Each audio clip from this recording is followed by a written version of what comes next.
ইনজুরিতে থাকা একজন ফুটবলার যাকে অনেকে বলেছিলেন শেষ হয়ে গেছে, সে যদি মাত্র 17 মিনিটে হ্যাট্রিক করে দলকে রেলিগেশন জোন থেকে টেনে তোলে, তখন তাকে কি বলা যায়? হ্যাঁ, আমি কথা বলছি নেইমার জুনিয়রকে নিয়ে। ব্রাজিলের সিরিয়া লিগে গত রাতে সান্তোস এফসি মুখোমুখি হয়েছিল জুভেন্টুডের বিপক্ষে।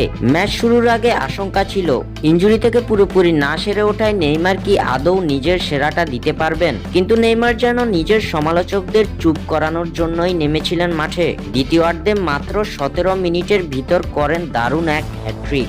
এদিন নেইমারের প্রথম গোলটি আসে ডি বক্সের বাইরে থেকে। ম্যাচের 56তম মিনিটে নেইমারের ট্রেডমার্ক ফাইনেস ফিনিশ 1-0-তে এগিয়ে যায় সান্তোস এফসি।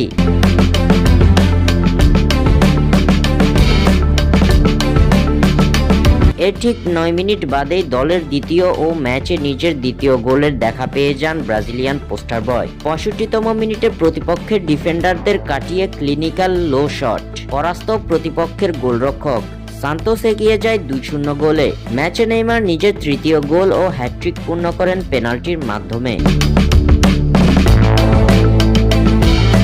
ঠান্ডা মাথায় নেন পেনাল্টি সম্পূর্ণ নিয়ন্ত্রণে সম্পূর্ণ আত্মবিশ্বাসী। এই হ্যাট্রিকের মাধ্যমে সান্তোস 3-0-তে ম্যাচ জিতে বেরিয়ে আসে রেলিগেশন জোন থেকে। এবং সবচেয়ে বড় কথা, ইনজুরির মধ্যেও নেইমারের এমন পারফরমেন্স ব্রাজিলিয়ান ফুটবলকে নতুন আশা দেখিয়েছে।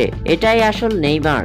ইনজুরি ফিরে আসতে পারে, বয়স বাড়তে পারে, কিন্তু ট্যালেন্ট সেটা কখনো হারিয়ে যায় না। দর্শক, আপনারা নেইমারের হ্যাট্রিক পারফরমেন্সকে কিভাবে দেখছেন? ইনজুরির পর এমন কামব্যাক, এটা কি ব্রাজিলিয়ান কিংবদন্তির ক্যারিয়ারের নতুন টার্নিং পয়েন্ট? কমেন্টে জানাতে ভুলবেন না।